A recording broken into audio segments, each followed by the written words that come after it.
Yan yung aking pork spare ribs. For steam yan. Yan. Ito yung pork ribs. Ayan. Minarinate ko na siya ng soy sauce, sugar, and cornstarch. Ayan. More than 30 minutes siya. So, 30 minutes is okay. But more on 30 minutes, more okay. Mas malasa. At ito naman yung taro. Ayan. Nahiwa ko na siya. Ngayon, ipiprito ko siya.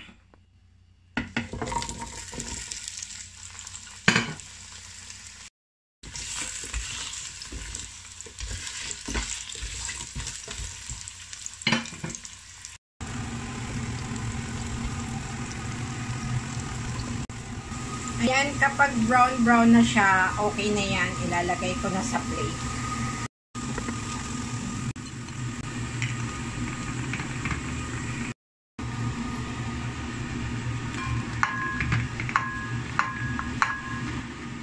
Ayan, okay na. Nakaayos na siya dyan sa plate. Ngayon, itong marinated ribs naman ang ipapry. Ayan.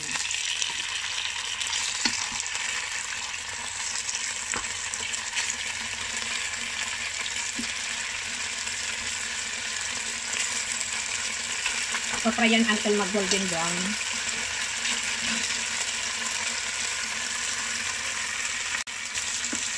Ayan, golden brown na siya. Binabalik-balik ko naman siya. Ngayon, okay na yan. Lagay na sa plate. Yan.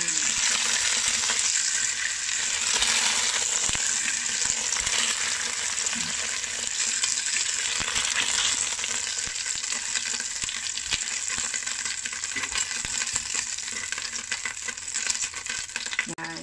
Dito sa pinagprituhan, ilalagay lang itong bawang, ginger, and spring onion. Ito yung sa may halos puno na. Tapos, igisa lang natin.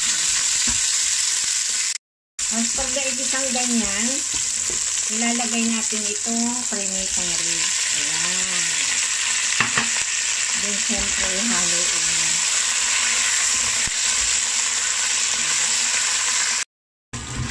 Yan, haluin lang yan. Siyempre, parang ginigisa.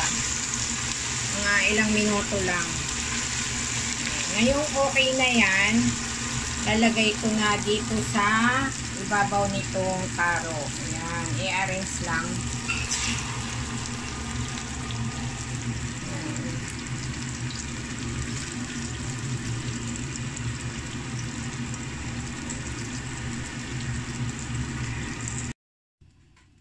Yan, naka-arrange na sa plate. Yung nasa ilalim niyan, ayan o, yung taro na pinaray.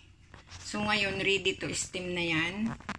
I-steam siya ng 30 minutes.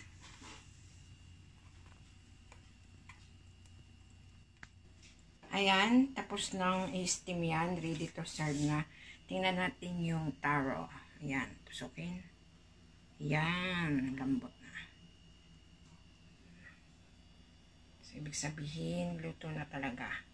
Of course, yung meat luto na rin. Ayan.